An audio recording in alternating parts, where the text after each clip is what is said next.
Hi, this is Chris Thomas, and you're listening to Talk More Talk. Peace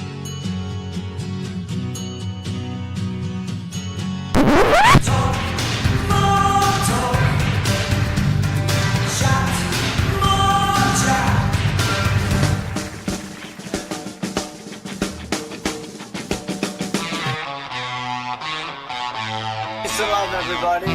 Ringo here. Beautiful day in LA.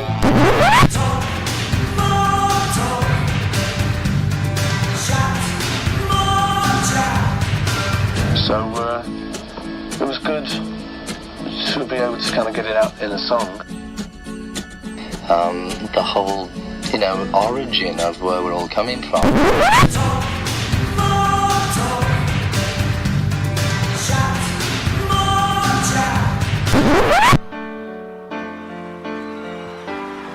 I'm prepared for death because I don't believe in it. I think it's just getting out of one car and getting into another.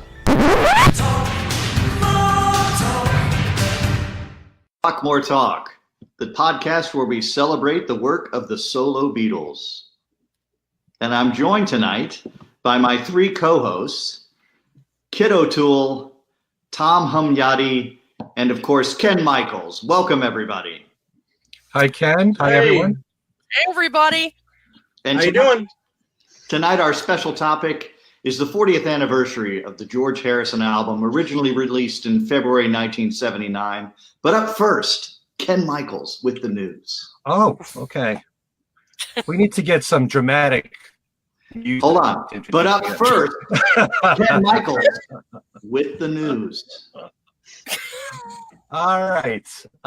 We will start with late breaking news. Broke today, March the 18th, about Danny Harrison. And I'm actually quite thrilled for him because he has been chosen to be the opening act for Jeff Lynne's ELO tour for his North American dates this summer. So we're all excited about that. Good news for Danny.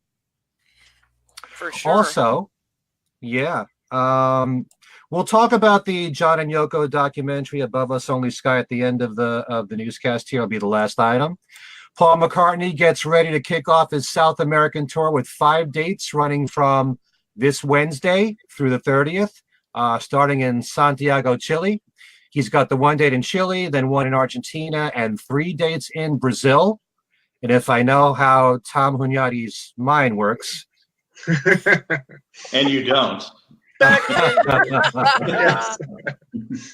We're all wondering, as Tom is, will he do back in Brazil? I'm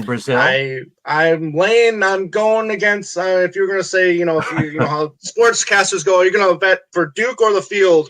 And I'm going to say, I'm going to vote for yes, he's going to do that song. Okay. You never know with him. Yes. He did do a few seconds of Backseat of My Car when he was in Mexico City. I wish he had done the whole song, but nice that he did just that.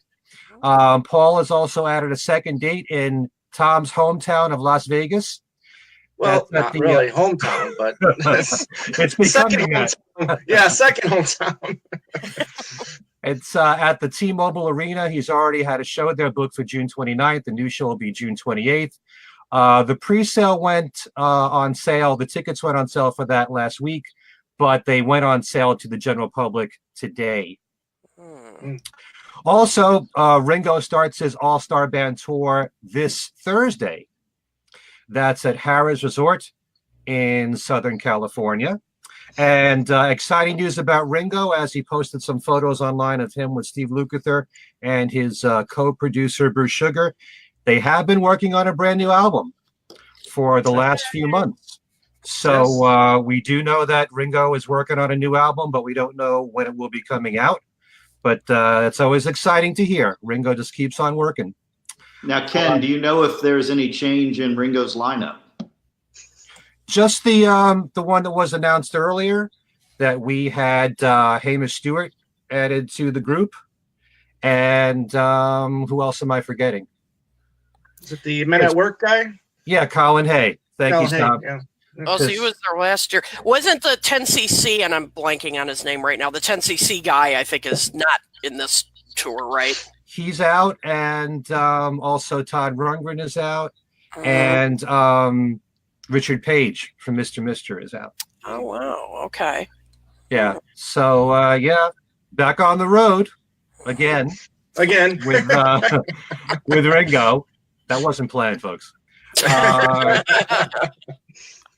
More news here. This is something I found out through Tom.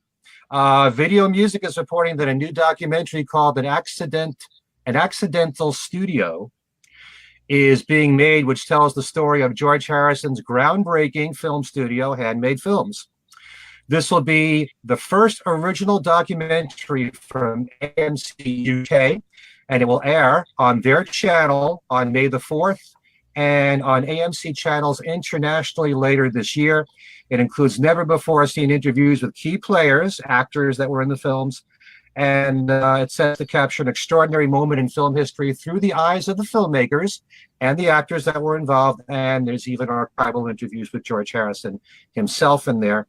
Handmade Films created some of Britain's most iconic films that every other film company rejected, like The Long Good Friday, Time Excellent Bandit, film. and With Nail and I did see Time Bandits in the theater when it came out. I haven't seen most of the Handmade Films, though. There's some good gems in there. Sorry, there's some really good gems in there, like Mona Lisa with Bob Hopkins is a great song, great film, and yeah, Time Bandits is probably my favorite kid movie of all time. So a lot of great memories watching that movie. Yeah, love it. Okay, yeah, we'll have to do a show on that on Handmade Films. I'm sure most people know that Handmade Films started when George helped out Monty Python in financing The Life of Brian. Yes, and how is this for a segue, folks?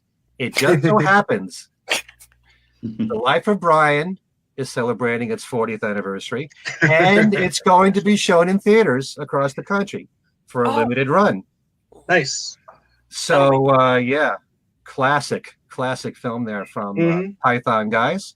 Also, we mentioned Danny Harrison, and I'm sure you guys want to chime in on this. There's a new HBO documentary series called The Case Against Adnan Syed, and the music score comes from Danny and Paul Hicks, the two guys from the new number 2. Now, Danny's been involved a lot with film scores, like Beautiful Creatures, for example. Right. This is his latest. And I haven't seen this documentary, but Ken, you're kind of excited about it.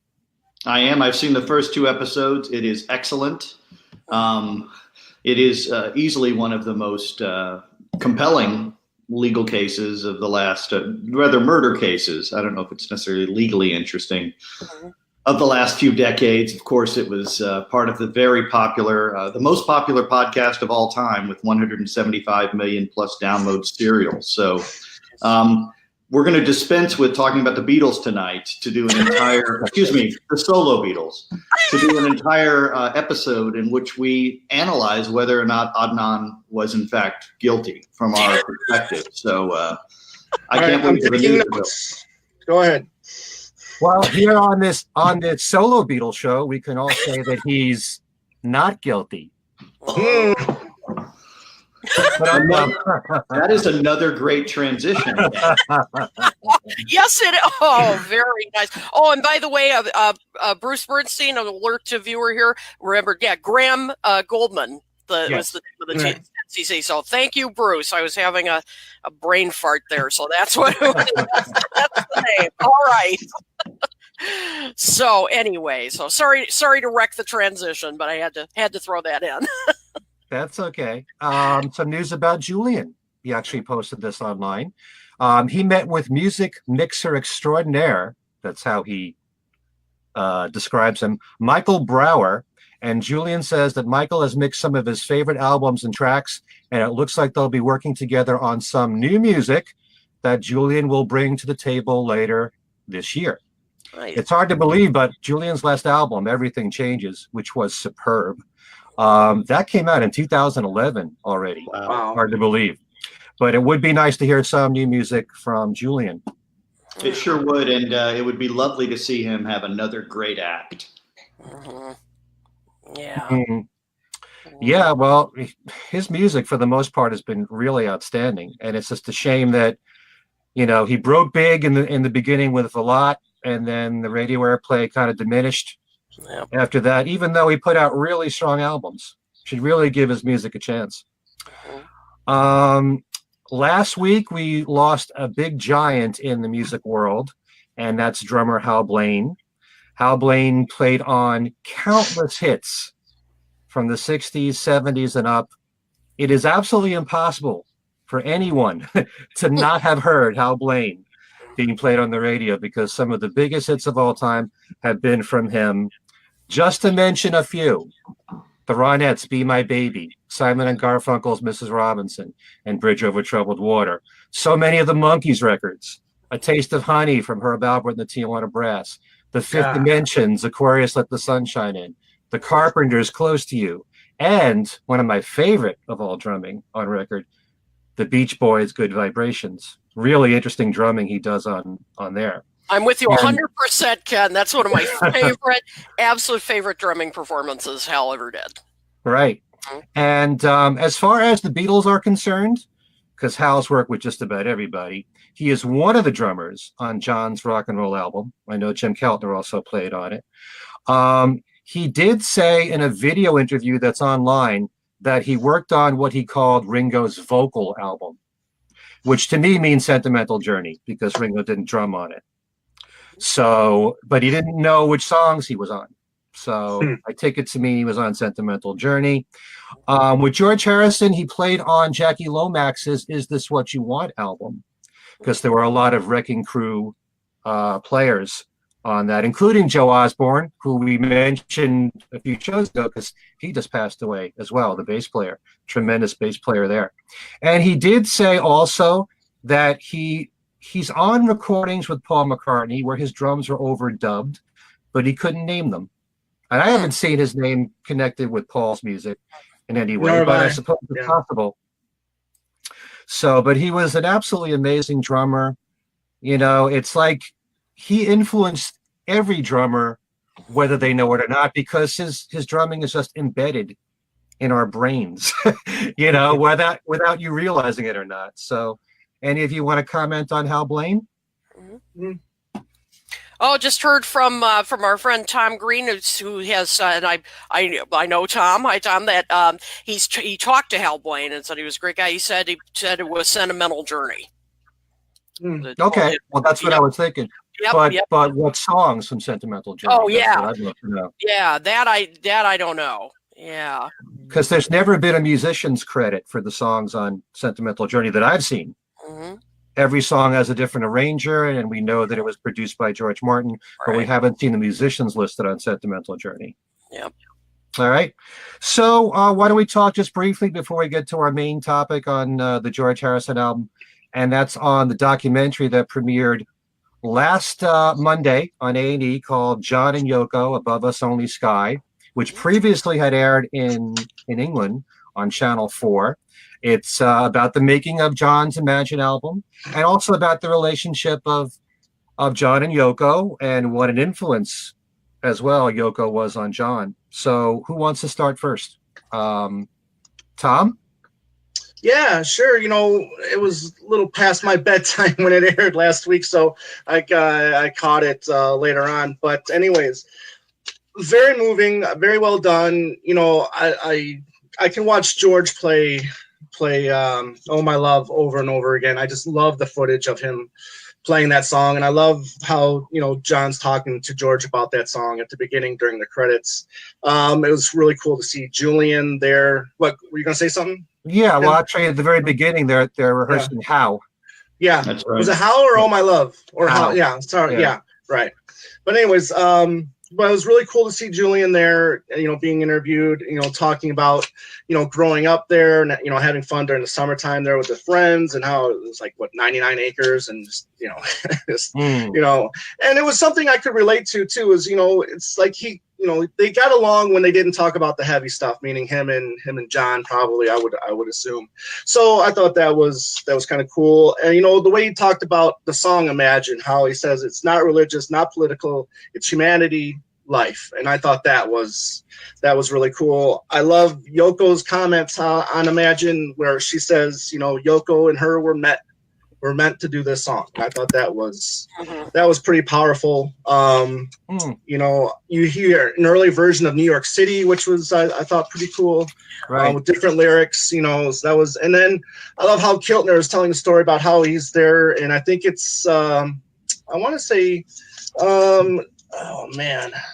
My notes are all over the place. No, it was Klaus Voormann, and he was playing bass, and I can't remember if it was it was Jealous Guy, and how Klaus was describing it. You know, him playing the bass, and he thought, you know, he described it as he was in a trance state of mind, and he just really didn't realize what he was playing. He was just playing. So, but I think you know, I was watching Mean Mr. Mayo. If you're there, hello, Mean Mr. Mayo. How he did his little you know thoughts on the show, and I thought, you know, he may have been kind of accurate where he's saying, you know, how many times can you tell this story? You know, I mean, yeah, you've got all this new footage you want to get out there, but, you know, it's the same story that we've heard time and time on. And it's just, you know, how many times can you tell the same story, you know? So, but I thought I was still well done. And I look forward, and when it comes down to home theater release, I'm definitely going to pick it up. Well done. Okay. Ken, how about you? I enjoyed it. I mean, Tom makes a very good point there at the end about the search for new content, right? And, you know, at this point, it is mostly not the music. We're very familiar with it. You know, unlike years past, imagine if this had come out, imagine, that's a pun. I'm following in Ken's footsteps. Yep. But imagine if this had come out in 1978, we would have been blown away because we didn't have access to some of the songs, the footage, in even remotely the same way we do now. So I do, when I see documentaries like this, it makes me look forward in a way to the kind of innovative format changes, storytelling opportunities that exist in the future. And I look forward to us experiencing those. But I was really moved by the beginning, as you said, with Hal, where George and John are working together. You know, I could watch that all day. You know, when I watch that, it's as though a clock is ticking, right? And it's that clock we don't think about in life too often, or we would quit paying our bills. But I mean, I would quit paying my bills if I thought about that clock. But it's a tragic clock, right? It's a doomsday clock that John has. There's an expiration date there for them both, and so as you said, that kind of footage becomes very, very moving. No, can't argue that point there. Kid, how about you? You know, I have to say I was going into this a little skeptically because of all the things that we just said. What else is there to say that's new? We had the wonderful book. We had the, we had Give Me Some Truth. We've had, you know, all these things. And it's like, what else is there to say? And I was pleasantly surprised. Yes, there wasn't a ton of dramatic, you know, dramatically new footage. There were some alternate angles, the extended version of, you know, when that hippie comes to their door and John, you know, treats them, you know, very kindly. And so there's an extended version of that. And so, you know, that was great to see. But what I really liked was how it set the scene of where they were artistically at the time that they made that. And even after, you know, even like right before it came, you know, Imagine came out, where they were. And also just how influential Yoko was. I mean, to me, if there is any doubt left that she didn't have, you know, a major influence on not only his life, but his art, watch this. You know, I just thought that it was, you know, it's one of the most powerful arguments I've seen in one of these documentaries. I mean, you know, and again, it's not things that we've heard before, how she was definitely, you know, her poetry and all was the inspiration for Imagine. We've heard these things. But to have it presented in such a way, and to have the other, you know, some of the musicians who played on the album now totally back it up and say she was a big part of this album. You know, Kid, I have to ask then. So you just displayed and made that argument very, very good. But do you feel, when you think about it in that way, that it's constructed so that you come away with the impression you just stated? I mean, we cannot deny that we're on the heels of her making an argument and succeeding with co-authorship. You know, how do we read that? Yeah, that is something I've thought about. I thought about, could you argue that it was, constructed to present quotes her side and to make us believe that. And I mean, I have thought about that, but I honestly think they did enough interviews, particularly Klaus Vormann had some great things to say. I thought his insights in this documentary, and he too talked about how he and John and Yoko just completed each other. And I have a comment here from our friend Mean Mr. Mayo saying that he loved the documentary. First time he had heard the story of how sad John was, in 66, 67. And I agree. That's one of the parts that stuck out for me as well.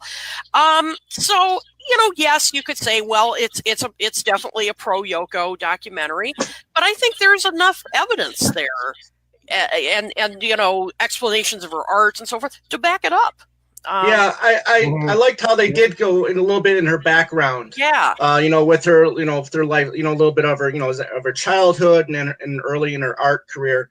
I thought that was great. I thought, anytime we can take a second and to not paint her as the monster that people had described her, late in that Beatles career, early 70s, I say more of it, please. Because she's not. Well, she wasn't a monster. And I'll just to continue to play with that for a second. I mean, I've never subscribed to her as being a monster. No. I do not believe at all that she broke up the band. I agree.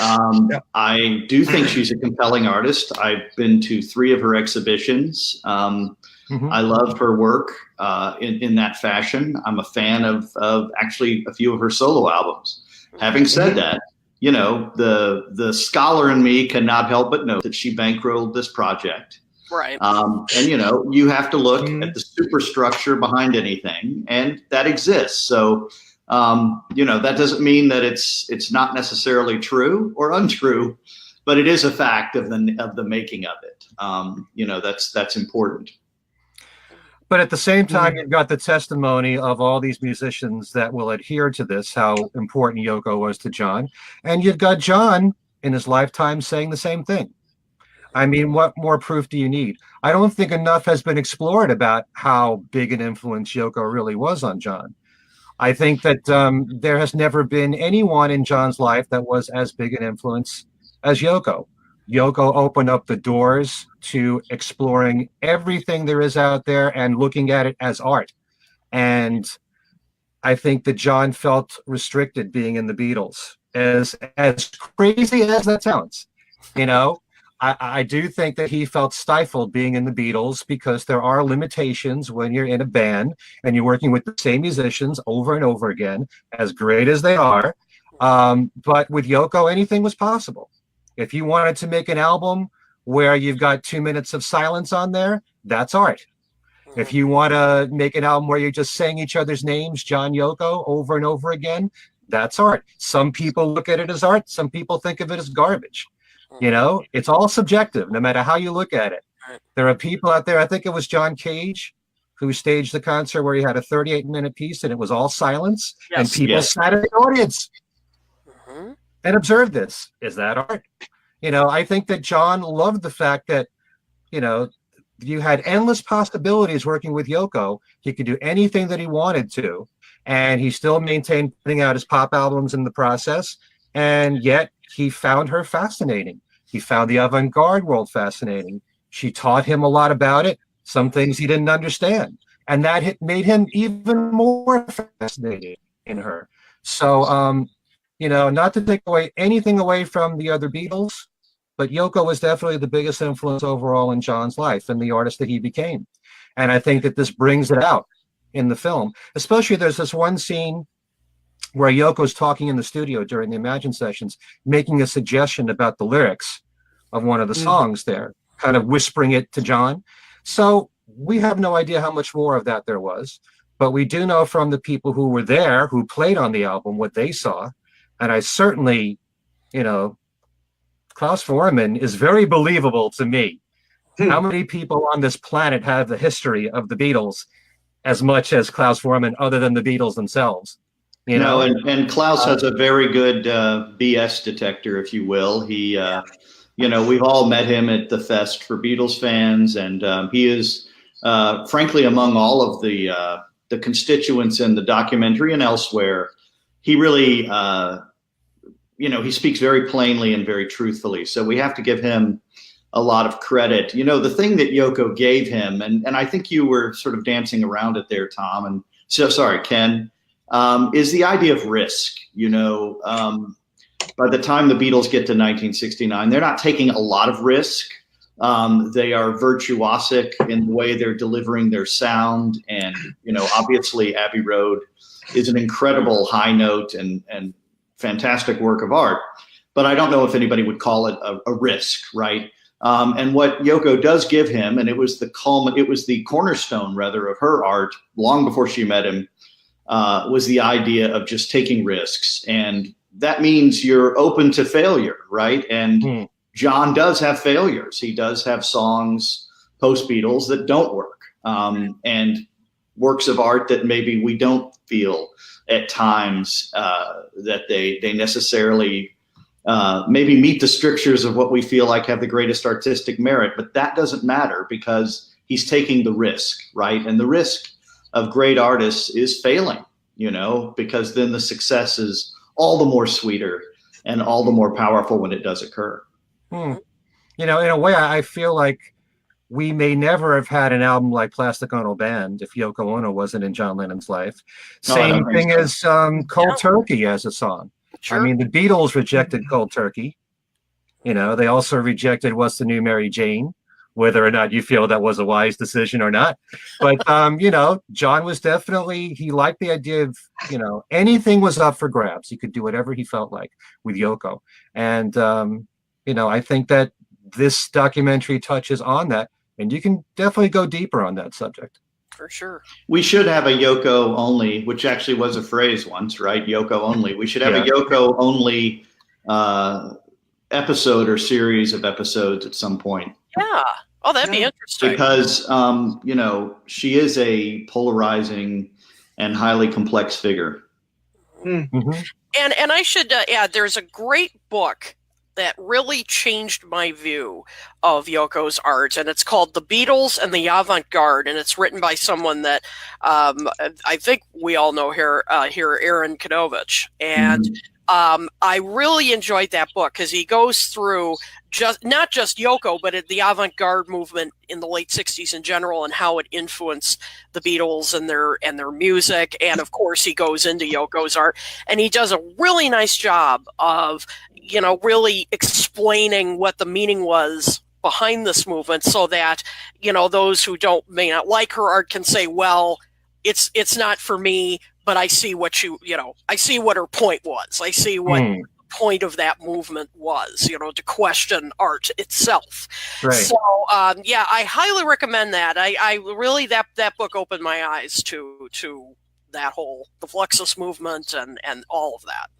Well said. If I can add real quick, the last thing I'll mention about the thing is I was really moved, or I thought it was really powerful how she talked about one of her first things that she thought about as a 4-year-old was two seeds, coming together and then being planted, and whether or not it was like a pine tree and an apple tree, joining, together. And I thought that was a pretty brilliant thing to say. And, I love learning more about her. I would love to learn more about her. So yeah, I would love to do a Yoko show. Yep. It shows what kind of an imaginative mind she had even then. Right. Mm-hmm. Yep. Yeah. Our friend Rob agrees. Said Yoko only series of episodes. I agree. So all right, I think we're going to have to do that in the future. All right. Yeah. One more thing. I think it was you, Tom, that brought it up.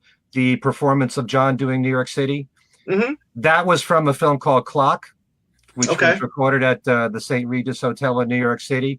The audio from that has been bootlegged for a long time, and it was at one time played on the Lost Lennon tapes. And John does a lot of 50s rock, mainly Buddy Holly, a little Carl Perkins on there. I kind of wish we had more of that. Yeah. Because we only had New York City in there. I'd love to see the whole thing. No kidding. So, that was such a moment, too, because it had you rethink that a little bit, and I enjoyed that. Mm-hmm. Me too. It put a different slant on something that is easy to criticize, and it was powerful. Mm-hmm.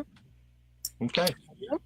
And we should probably turn it over now to the George Harrison album. Yes, indeed. So. Before we exhaust. Oh, well done. Look at this. And since this is such a tropical album, I have to put on something that I wear when I'm in Turks and Caicos, which is my trusty sun hat, and because when I listen to this album, that's what I think of. Sun. Kit, Yeah. As the queen of all media, are you currently drinking a pina colada or a Mai Tai or? I don't know what you're talking about. This is a Coke. Product placement. It's finally happened. We have our first sponsor. Well done. Yeah, there you go. And we should have also another special episode where Tom explains the system that he uses at the Vegas crap tables. So we don't gather all that well. Okay, that's right. Why don't we begin with really a discussion about the kind of return to form that happens with George Harrison. It's an album that really all of us, frankly, are contemporaries of, right? I mean, it's we should have distinct memories of this record coming out. I know I do. It was a big moment for me. It was such an instant recognizable moment when I heard the song "Blow Away."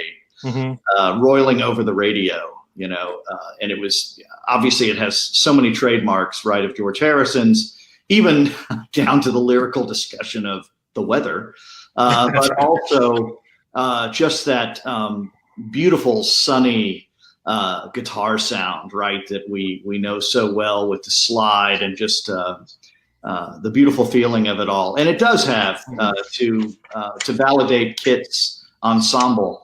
It does have there you go. It does have a very tropical, breezy feel, really.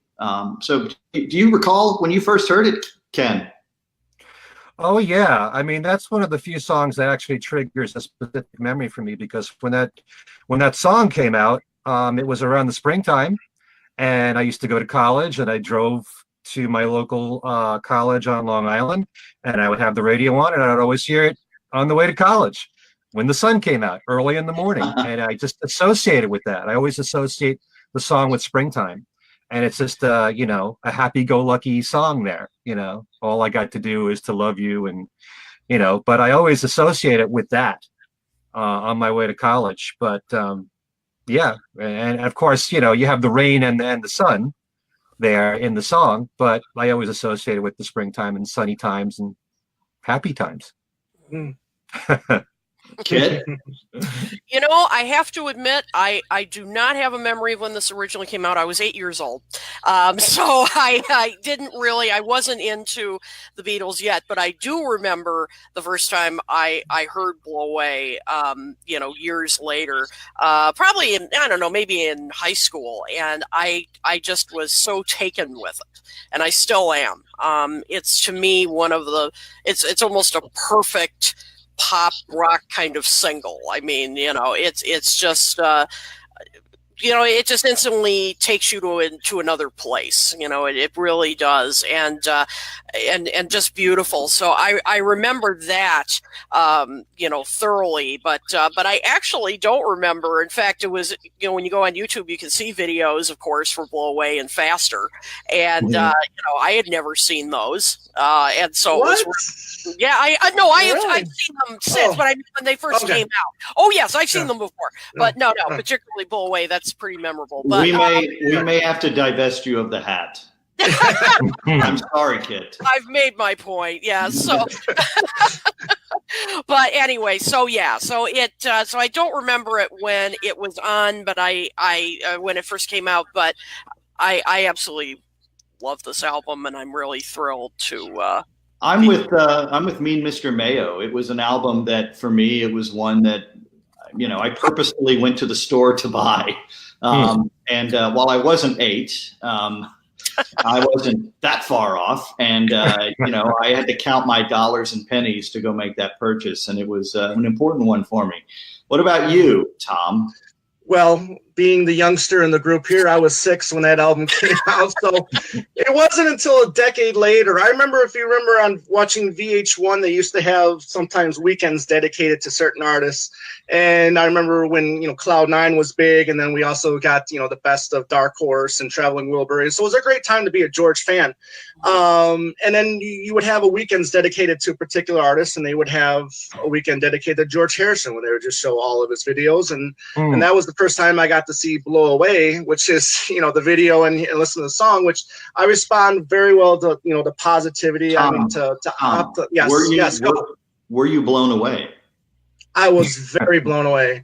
I thought it's a great song. It's like you guys said, it's a great pop song. It's excellent. It's positive. I think people respond well to positivity, and a clear outlook, if you will. And I guess we just gotta thank Friar Park for having a leak in the roof for this song to come about. Because But yeah, and then this video is very silly in my opinion. A lot of weird close-ups, which go well with the album cover, so, but yeah, great song.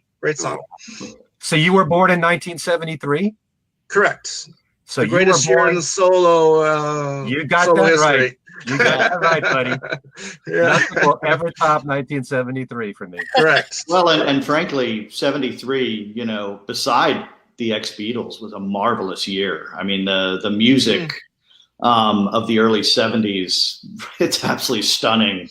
The high quality. And speaking of which, if you do any kind of rudimentary background research into the George Harrison album, you can see that it reached number 16. And you might think that's kind of maybe not a high rung for such a quality record and such a huge artist. But that, going back to what I just said about 1973, we have to recall that 1979 was very competitive too.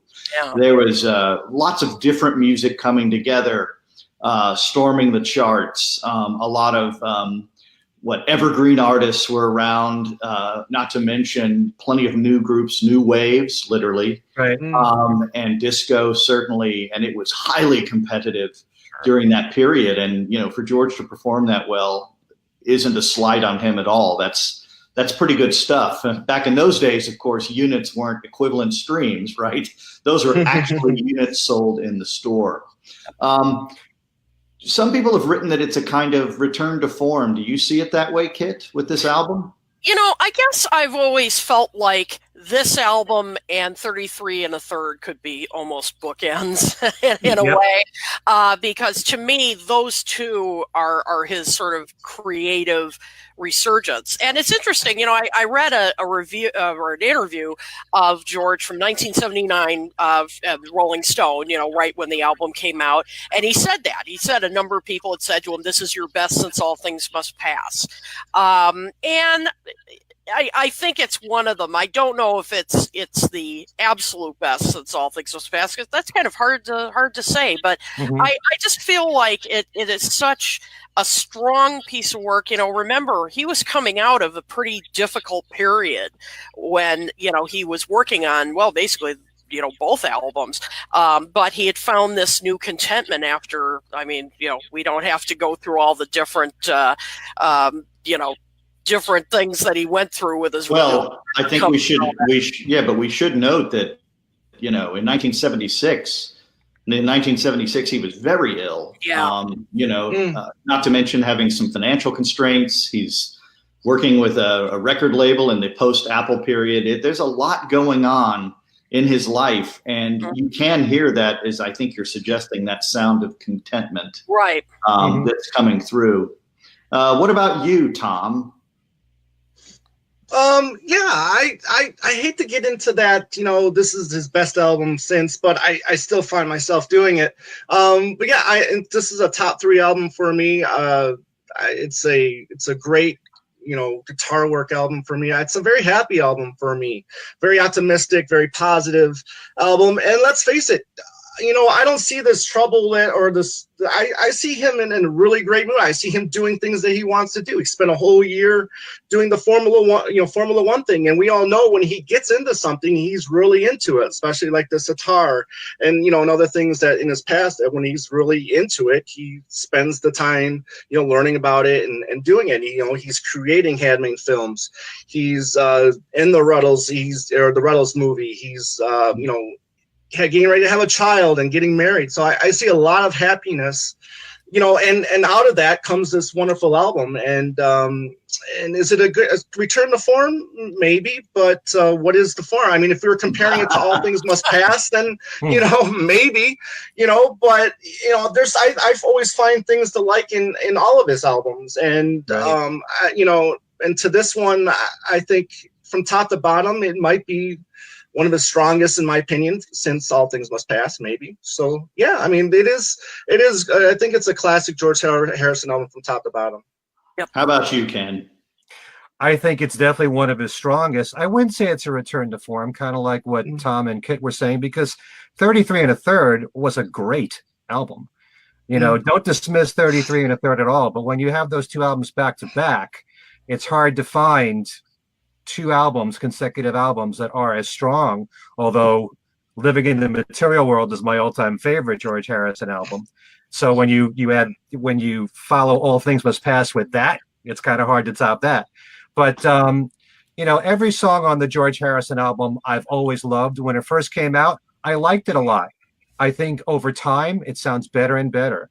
I think the songs are stronger. The melodies are very strong. His guitar playing is wonderful. His guitar playing is always wonderful. But when you're listening to the slide of something like Your Love Is Forever, it's simple and perfect. Mm-hmm. And it sets a mood. You get the feeling, and he did write a lot of this material in Hawaii, but it feels like he wrote it in Hawaii. And it feels like he's in Hawaii and you're listening to him. And you've got palm trees around you and you're laying on the beach. It's got that very soft, laid back feel to it. And I love it for that reason. I love all the messages. Go ahead. There was one other thing I wanted to bring up, and that is that a lot of people love that period of 33 1/3 and George Harrison because it shows a lighter side of George. It's not the very religious, very preachy, gloomy George Harrison that some people probably interpreted with Living in the Material World, for example. Yes. It's more, when you're talking about 33 1/3, I immediately think of Cracker Box Palace and George in the video popping out of the baby pram, and making fun of the lawsuit of My Sweet Lord and this song. It's showing the comical side, the lighter side of George. And a lot of people take to that, which is why I think Cloud 9 worked so much. It wasn't a very, very spiritual, serious album. And, the songs on the George Harrison album are about love. If you believe, a positive message to the world, believing in yourself, it's nothing really depressing or preachy or anything like that. And I think a lot of people connect with that side of George. Believe me, there's many sides to George Harrison, which make him fascinating. But when you're looking at those two albums, it's really hard for me, like Kit, not to connect those two albums. Yeah, they're very similar in a lot of ways for that reason. Now, Kit, I'm sorry, I have to stop everybody. Kit, what's going on? What's going on? Why is the hat off? Oh, well, all good tropical feelings have to come to an end at some point. You have too much fun. Okay, fine. I'm not going to pressure you. I thought it was becoming part of your legend. So, moving on, Mr. Mayo has made a very good suggestion, and that is we should consider, the inclusion of a song that I think meant a lot to us because we recognized it from the Beatle years, even though we didn't have maybe too much familiarity with it back in 1979, and that is Not Guilty. Mm-hmm. I think it would be interesting to hear everyone's impressions on that. It invites comparisons. And I know that so many people like myself, when the anthology came out in the mid-1990s, and we suddenly had our hands on a mastered version of the White Album outtake that we were immediately comparing them. I was playing them side by side, and I'll admit to that. So any memories or at least thoughts on that issue of Not Guilty versus Not Guilty? Atlas, would you start first? I think that's going to be my new nickname now. Now I know it. Yeah, the queen is dead. The queen is dead. Atlas. So, I'm glad that Mr. Mayo brought this up because, I was thinking the same thing, that I have to say, I love this album, but I prefer the original version. This is extremely well played, by the way. The keyboards and the bass on this cut, on the George Harrison version are incredible. Yeah. Really incredible. But that arrangement does take away from kind of the nastiness, in a way. And it wasn't completely vicious, but, just sort of the sneering kind of part of the song, and that very soft kind of arrangement, to me, detracts from that. So, when you hear the White Album, demo and then some of the early versions, really, I like that one better. I think the early version, I think it captures the meaning of those lyrics a lot more. So I hesitate to say, it's not that I don't like this version, but I just think the arrangement takes away from the original intention. So Hatless, are you saying then that it mutes the original in a way? In a way, yeah. I think it does. As I said, it just sort of, and I hate to say waters down, because again, I'm not trying to, I love the song. Don't get me wrong. Like a rainstorm, yeah. Yeah, exactly. It just, to me, it just, mutes the original intention of the song. I just think it's just the arrangement just doesn't really match the lyrics for me. What about you, Ken? When you were driving down those Long Island highways and byways on your way to college, what about this Not Guilty versus Not Guilty? Who's guilty? Well, I have to say that I don't agree with Kit. My favorite version is the one that's on the solo album. Mm-hmm. And the reason why is because I think it was more fully developed.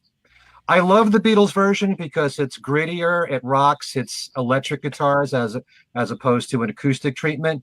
It's more laid back on the George Harrison album, but I feel that the Beatles never really finished Not Guilty in the studio. There's a moment there where there could have been a guitar solo, and there isn't. It's kind of like, well, what do we do here? And it's left hanging like that. But the thing about the Beatle version, which kind of annoys me, is that you keep hearing that riff over and over and over again. Da da da da da. Yeah, the whole song, and at least it's a little bit held back on George Harrison's solo version. It really works as a soft song, and there's that one part where he doesn't have words, but he's going do do do do do do, and it works. It's something you add into the song. It sounds more complete on the solo version. I understand.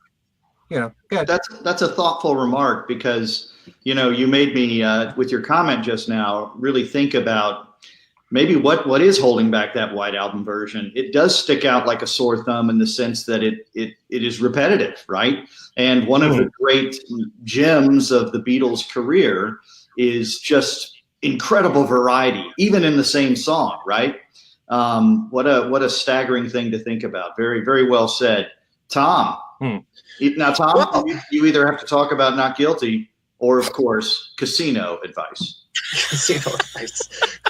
The best casino movie of all time, starring Robert De Niro, Casino. But anyways, I think Tom might be. Wait a minute. Do you hear anything? Can you hear me? Can you hear me? I can hear you. I hear Tom. Can you hear me? Oh, okay. I'm not hearing him. So go ahead. Sorry, Tom. Yes, that's ignore all right. Hatless. Ignore Hatless. Yes, I tend to agree with Kit. I prefer the Beatles anthology or the White Album, demo that we got. I agree. The arrangement, I think, is a little too soft for me. I think lyrically it doesn't necessarily fit the George Harrison album. I mean, music arrangement, it fits that album, but you hear so much positivity, happiness in the George Harrison album that this kind of, in a way, maybe takes away from that a little bit. And plus, it's not as powerful because it's so far removed from the events that the song is about. But I still enjoy it nonetheless. I think it's an enjoyable song, but I tend to like that, the harder da-na-na-na-na, and I think I enjoy the hops chord. But I will tell you, the Willie Weeks bass on this song and throughout the whole album is amazing. I just want to give him the props that he deserves. Nice. So, in our time that we have left, I think we should talk about high points or low points if you've got them, but certainly high points of the record. Queen Hatless. Oh my gosh! I mean, there are so many incredible moments on here. Love Comes to Everyone, great opener. I just think that's it sort of sets the tone for the whole album. That's his message, that it's about this, as we've talked about, this contentment that he's found. Here Comes the Moon, one of his best, beautiful. It just, it's just such an enchanting kind of song. I also, I like Your Love Is Forever, because I think George does some really interesting things with his voice on that song, particularly, in the ones like Feel It and My Heart Knows That We Shared Together, when he lets us, kind of reaches the higher ranges of his voice. It just, I really think he was stretching himself in a great way in that song. So that's another highlight. And of course, Dark Sweet Lady. Beautiful, kind of his Maybe I'm Amazed in a way, in terms of tribute to a woman who saved him and helped him through a rough time. I mean, the harp in it too. Oh, yeah. I mean, so unexpected in a way. I hadn't listened to that song in a while, and when the harp came in, I was like, oh yeah, I'd forgotten there's sort of this harp in it, but it works. It's just. There are just so many highlights, but those are the ones that are my personal favorites. Beautiful lyrics, wonderful vocal performance, great arrangements. Ken. There's so many highlights here. I do love Love Comes to Everyone as an album opener, and the message in the song that love can come to everyone. We all need to hear songs like that. And there aren't many songs that have meant as much to me from George as If You Believe. If You Believe is a song where, if you read the message in there, we've all had experiences in life where people have upset us or let us down. And if you read the lyrics there, it helps you get through it. And I've read those lyrics many times. Too many troubles you can't control to get you falling into the holes they dig for you. It's really powerful stuff that he wrote with Gary right there. Here Comes the Moon. I mean, you listen to that song, you feel like you're floating on air, like you're in the clouds. And it really does feel that way. And it's really a beautiful song. You have to get your hat back on, Maybe you should take your own advice, kid. Yeah, that's right. And also, I will say that as someone who loves love songs, you will not get two songs back to back any better than Dark Sweet Lady and Your Love Is Forever. Dark Sweet Lady is an absolute gorgeous song. You talked about the harp in there, the Spanish guitar solo in the middle is absolutely gorgeous. The melody in there is exquisite. I love when George does this thing. Every now and then on some of his songs, he has these wide intervals that he sings, like When I Let Go. In Dark Sweet Lady, it's kind of like the wide intervals that he uses in a song like Deep Blue, for example, or For You Blue. Sorry for my singing, folks. No, I think we could do a special episode of you singing too. Yeah. I don't think so. Oh, well. We need to build our audience here. Okay. So, fair enough. But yeah, Blow Away is an outstanding single. It's just classic George. It's as catchy as can be. I know George said that he was embarrassed because he thought the song was just so obvious the way that it went, but it works. And that's all that matters, really, when you get down to it. I love Faster. Great slide guitar work on that song. And it's cool to think that he wrote a song about Formula One racers. You know, I mean, it was a big part of his life. And, you know, I just love the fact that he dedicated a song there based on the title of a Jackie Stewart book. They're all great. All the songs on here are great. But when the album first came out, I liked it a lot. Now I think it's outstanding. I love the album more now than I ever have before. It's one that has aged really, really well. And I just think over time it gets stronger and stronger every single time you hear it. And I don't mean to neglect the other songs that I didn't mention, like Soft Touch. I love all of them, you know. It's really a powerful album. But then George has made a lot of powerful albums. All right. Well, thank you. And Tom, not to be outdone. Yes, you know, like I said earlier, it's from top to bottom. It's a very strong album. I'll get to my low point out of the way really quick. Love Comes to Everyone. Great slide guitar throughout that whole track, but that Eric Clapton solo I think was maybe not needed, not necessary. However, he did do a great cover on his Back Home album of that song. So, but anyways, yeah, Blow Away, beautiful song. Faster. George needed to rock more throughout his career. I don't think he rocked as much in his career that I would have. I mean, you think of Devil's Radio and Faster. It would have been nice. It would have been cool to have an album of all just, you know, straight rockers from George. I've never been a great fan of Your Love Is Forever until this last week when I started re-listening to this album. What a beautiful song! What great guitar work, and his vocals are superb on that song. Beautiful, beautiful song. Like I said, If You Believe, great message. You know, I wish he did more stuff with Gary Wright. I know those two were pretty close. Here Comes the Moon. Why it's on Best of Darkhurst instead of Faster, I never you know, figured that out. But it was kind of confusing when I picked up Best of Darkhurst and that song was on there, and you think, oh, this must have been a single back in the day, and then you find out that it wasn't. But anyways, and I'll never forgive that CD for not having this song on it either. But great stuff. Great lyrically. You know, he must have been in a really happy place, like I was, you know, discovering doing the research on this album, because the lyrics are so positive, you know, minus Not Guilty. But anyways, it's just a great album, and it's you know. But go ahead, Ken. Oh, well said, Tom. And if you noticed, one of our colleagues noted a moment ago that he had just purchased, as we all would have or had, London Town.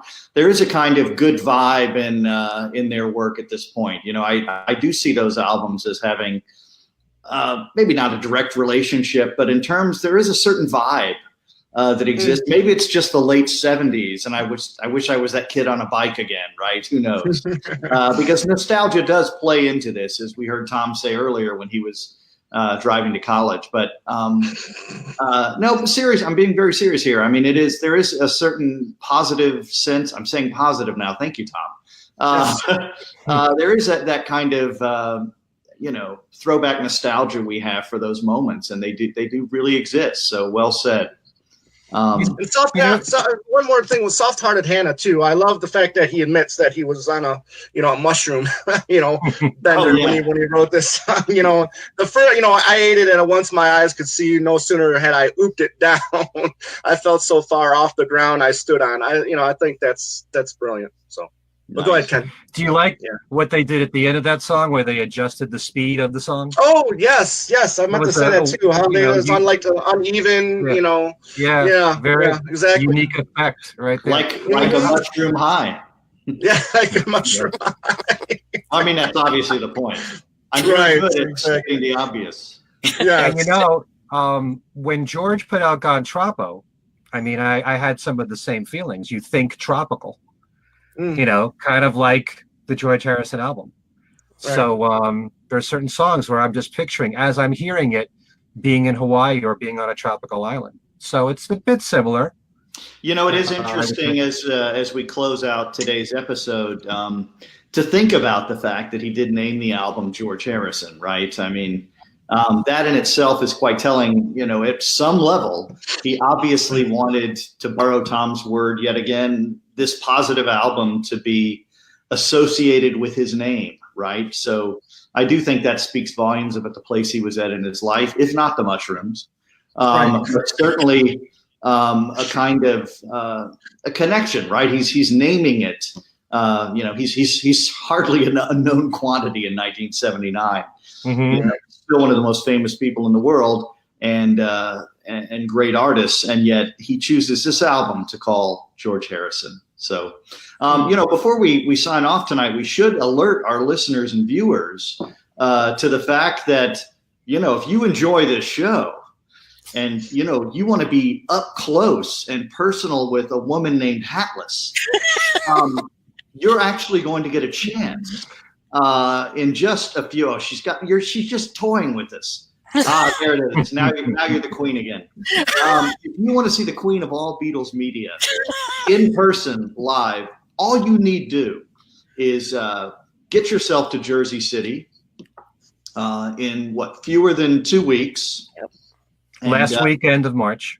Indeed, another way of saying it. And you could come see not just the queen, but all of us live. We'd be happy to meet with you, and we'd be doing an episode of our show recorded live, as we did at the White Album Conference. We'll be recording it live in Jersey City, and that's something to look forward to. So we hope to see you in person, if not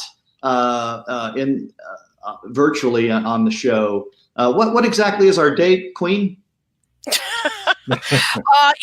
I think, well, I don't know when exactly because the schedule hasn't come out yet. So I don't know if we're going to be Saturday or Sunday of that weekend, but of course we will alert you all on our Facebook page and Twitter and all those places. So and then we are, as Ken said, we are recording it. I'm not sure if we're going to be airing it live, but it will, we're working out those details now, but it will be up on our page at some point that week if it doesn't air live. So just subscribe to our page. We will keep you posted on developments, but I think you're really going to like the topic. Now, Queen, I'm just going to say what's on everybody's mind. Is that hat going to be in Jersey City? You just have to come to the panel and find out. I'm going to the panel now. I was like 30-70 against. I'm going now. I'm going. See? You have to come now. Well, thank you, dear viewers, for another great episode. We'll see you soon, perhaps live, but we'll see you for sure. Thanks so much. Bye-bye.